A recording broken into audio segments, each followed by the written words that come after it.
Hello everyone, welcome to my channel, or welcome back to my channel. My name is Mimi, and today I'm going to be talking about the books that I read to help me kind of get into the law of assumption / change my mindset.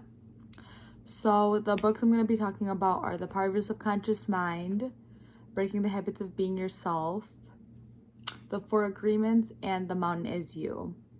So I got 3 of them here. One of them is upstairs, so anyway, without further ado, let's get right into the video. I'm kind of gonna summarize what the book's about and then how I used it to help myself. So the first book I'm going to be talking about is The Power of Your Subconscious Mind by Dr. Joseph Murphy. He wrote this one in like the 1960s, I believe. This is personally the first book that I read back in like 2019, 2020-ish. And like, this is the moment that like everything kind of clicked for me. And I was like, wow, our mind is crazy.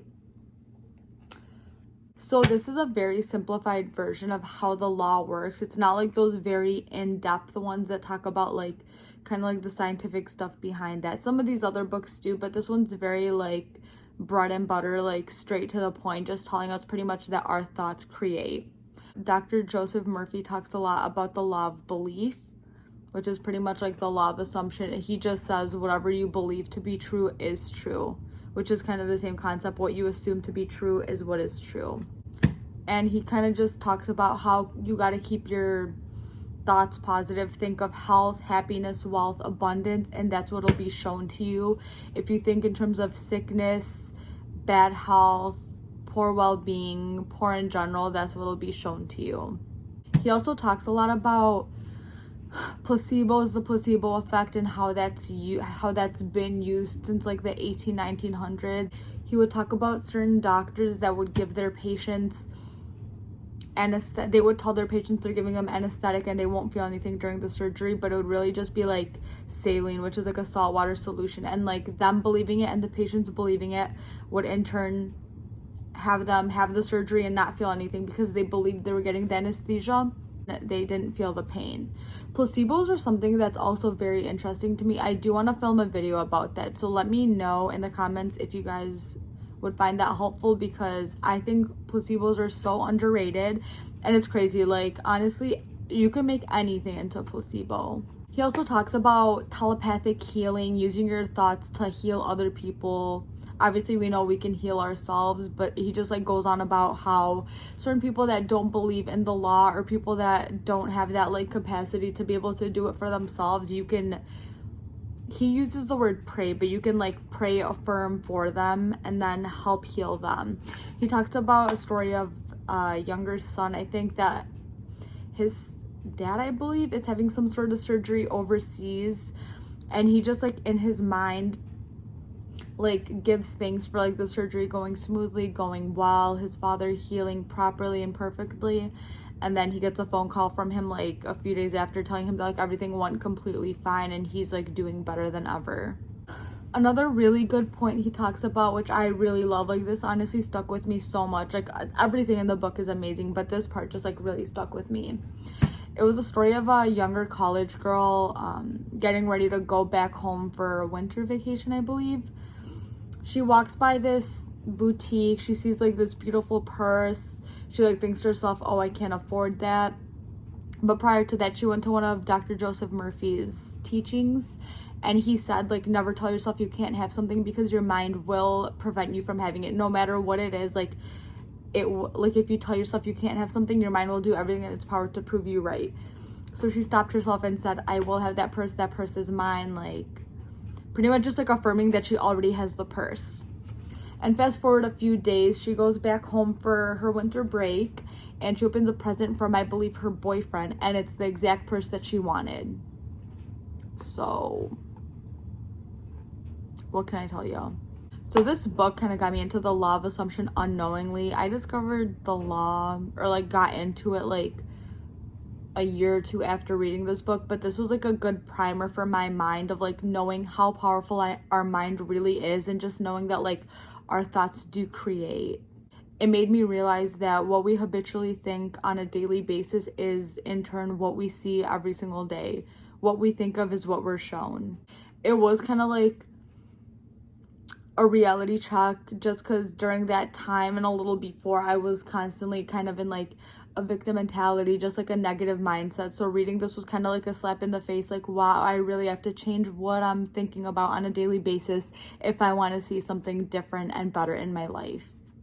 If you want to change stuff, it all starts within. Even like looking in a mirror, like if you see something in the mirror that you don't like, do you change the mirror? Do you change yourself? You change yourself. So it's like the same concept. Change what's within, and then you'll see a different reflection on the outside.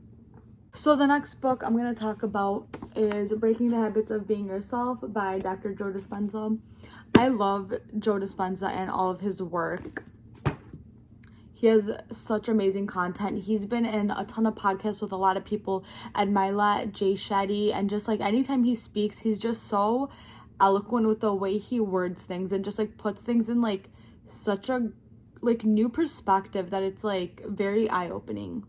But this book is a little more complex than the one I mentioned previously. This is one of those ones that's a little more scientific, so to say. So it's good for those people that are like getting into the law and they can't really like think delusionally. You know what I mean? Like they need like some sort of proof. So this is like kind of evidence showing you that like everything is energy and energy is transferred, not created or destroyed. Like it can only be transferred, like using your thoughts to form certain frequencies and like getting into alignment. That's the thing. Like some of these things, not seeing it as a limiting belief, but like I take a lot of this stuff with a grain of salt. Like I don't believe that you have to be in like a certain vibration frequency to get what you want. You can manifest whatever you want whenever you want it. But that's just a little side note. He kind of talks about like the quantum field and just in general how like our thoughts create our reality, just like a lot of other authors say. Joe Dispenza does talk a lot about reprogramming your subconscious mind, and I know he has certain meditations like within this book and like some of the chapters, and at the end of it he has his own meditations that you do for like, I think he said 30 to 60 days to like start reprogramming it. And like I said, reprogramming your mind is just like a matter of changing your thoughts, changing the things you think about. And however long it takes for you to like saturate your mind and fully believe that what you have is already yours is as long as it'll take. For some people it might take 5 days. For some people it might take 30 days. Some people it might take 2 months, 3 months, 6 months, a year. Like it's just how firmly you believe after repeating X amount of times.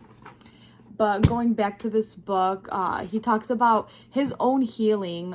Dr. Joe Dispenza was in an accident. I don't remember exactly what type. I think it was like a bike riding accident, and he ended up damaging his vertebrae, and he was paralyzed from the waist down. And the doctors told him that he would need some sort of surgery, otherwise like he'd never be able to walk again.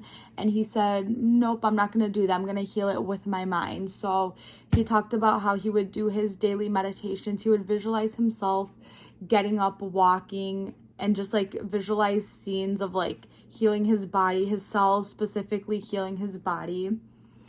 And he's had his own personal success, and he's done thousands, if not hundreds of thousands of healings of other people. He has tons of testimonies. If you ever want to search it up, you can search up Dr. Joe Dispenza healing testimonies, and I'm sure you can find a plethora of them.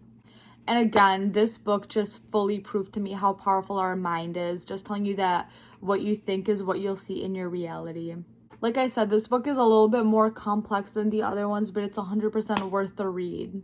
The next book I have that I don't have with me downstairs is The 4 Agreements by Don Miguel Ruiz. And I will read what the 4 agreements are because I always forget them. The first one is be impeccable with your word. The second one is don't take anything personally. The third one is do not make assumptions. And the fourth one is, I think it's always do your best. So, the first one, be impeccable with your word. What does he mean by that? It means to always tell the truth and say what you want to say. Don't sugarcoat things just to like make yourself more appealing to other people. Avoid gossiping about other people. That's just like a waste of your own energy. Talking badly about other people isn't making you any much of a better person than they are. If anything, that's dropping you down to that level of jealousy, envy, and that's just somewhere that you don't want to be at. So like I said, don't speak badly about other people. Don't gossip about other people is what he says. But the main thing is never, ever, ever, ever speak badly about yourself. I've touched on this before, but your words are literally spells. Like what you say is what will become true for you. Don't talk badly about yourself. Don't call yourself broke. Don't call yourself sick. Don't put any of that out there, because what you're saying is your affirmation. So you're affirming that you're poor, that you're broke, that you're XYZ, whatever the case may be. Always say only the best things about yourself. Use the power of your words for happiness, wealth, abundance, success, only the best of things. Never use it to instill hate, fear, envy, jealousy, or anything in those like low states. The second one is don't take anything personally. This is one that I actively work on a daily basis. But anything that anyone says or does is not because of you. It's solely a reflection of themselves. People only say what is true in their own reality. People that make you feel bad or talk shit are just sad in their own life, and they're just projecting it on you and trying to drag you down to their level. And you engaging with them will end up in turn dragging you to their level, so don't even interact with it. Because like I said, anything that anyone says is just like a projection of their own reality. That's like the way Ruiz talks about it. And when you have a strong belief and self-concept to yourself, what people say or do won't affect you, because you know you're simply the best. You know that like what anyone says or does won't change the way you view yourself. The only opinions that matter are those of your own. Taking on other people's beliefs or whatever they say about you is going to cause you needless suffering, because the only opinion that matters is that of your own self. The third point he talks about is not making assumptions. So unless you're making good assumptions, ones that are like in your favor of you being healthy, wealthy, wise, all good things, don't ever assume like worst case scenario, whether it be like about yourself or other people. Like if you don't hear from a friend in a few days, don't just automatically assume that they hate you or they don't want to speak to you. Like take it at what it is. Unless you are assuming something that's working out in your favor, don't make like worst case scenario overthinking stories. This book overall just helped me a lot with like dealing with not taking anything personally, whether it be from family members, friends, co-workers, just like any form of judgment. Like nothing matters. Like the only thing that matters is like what I think about myself. Even here on YouTube, when I occasionally come across like silly comments that are meant to like drag me down or like make me offended, like I just kind of shrug it off. I'll delete it. I'm like, okay, like that you didn't like my video, that's fine, or you didn't like find it helpful or whatever, that's not on me. Like I'll put out my content that I know is valid, but whether or not people like it, that's not my problem. That was kind of harsh.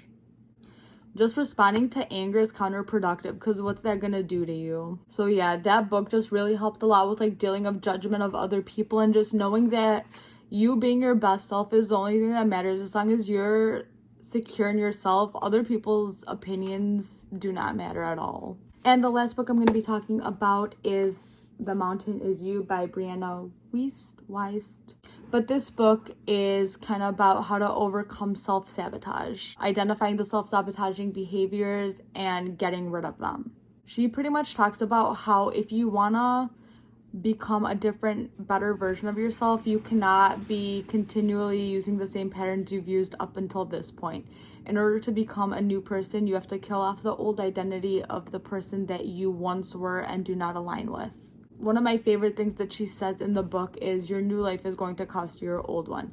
Not in a morbid way, but just in a way of, if you want to become a better version of yourself, you must act in terms with how that person would act. Like if you want to be that person that wakes up early, goes to the gym, gets their stuff done, follows their own routine, you can't be the person that stays up till like 3-4 a.m. like playing video games or just on your phone, and then you don't fulfill what you were saying you were going to fulfill. Another thing she talks about is how people search for comfort rather than happiness. Our motivation is rooted in what will make us feel the most comfortable. So whether that be us wanting to make money, we don't think that making the money is going to make us happy. We think that it's going to make us safe. It's going to make us comfortable, if that makes sense. And another example, let's say you have a shitty job that you've been at for 5 years. You stay there just because you're comfortable there. You know your boss, you know your coworkers, even though you guys might not get along. You've been there for a while, so you know all the ropes there, and you don't want to risk starting somewhere new where you won't know the people, even though, and like you won't know your boss and stuff, but it'll be a better opportunity. But you just remain in that same spot because the fear of what is unknown is greater than the comfort of staying in a miserable state. And you remaining in that vicious cycle is literally preventing you from becoming your best self and getting to your full potential. So in turn, you're doing yourself a disservice. Another example is staying in the victim mentality. So many people are so comfortable being a victim, not getting what they want, that they just love to complain because that's what's known to them. When they start changing their thoughts into that's positive, like that's uncomfortable because they haven't had those thoughts before. Like they haven't had those like good supportive thoughts of what if the best thing could happen. It just like always thinking worst case scenario, just victimizing yourself any way that you can. Overall, this was a really great book for self-reflection. It allows you to check in on yourself and see how you're actually doing. Are you causing self-sabotaging behaviors? Are you acting as the best version of yourself right now? It allows you to ask yourself, do you like your job right now? Are you happy? Are you happy with the people you're surrounding yourself with? Are you comfortable, or are you stuck in a state where you can move to your fullest potential, but you're the one holding yourself back? And if you answer no to some of these questions, then it could be like a snap of realization, like I need to do something different if I want to become the best version that I can be. You can't become the person that you want to be if you're stuck with these old bad habits that are only holding you back. And for most things, in terms of law of assumption, I don't think you need to take action, but when you do want to actively change certain things about yourself, whether it be like habit-wise, like waking up earlier, being more productive, all this stuff, you can affirm for it, but you also do have to do some action. And I know people will say that's a limiting belief, but I think with affirming and action, like it'll be a lot easier, and then repeating that over and over and over again, like you'll form it into a habit, and then that'll be a new reality for you. So that's pretty much it for today's video. It was a little bit of a longer one today, but nonetheless, I hope you guys found this helpful. Thank you guys so much for watching. I really appreciate it. Please leave video ideas down below because I want to be posting stuff that you guys want to see. Be sure to comment, share, like, and subscribe. I'll see you guys for my next video.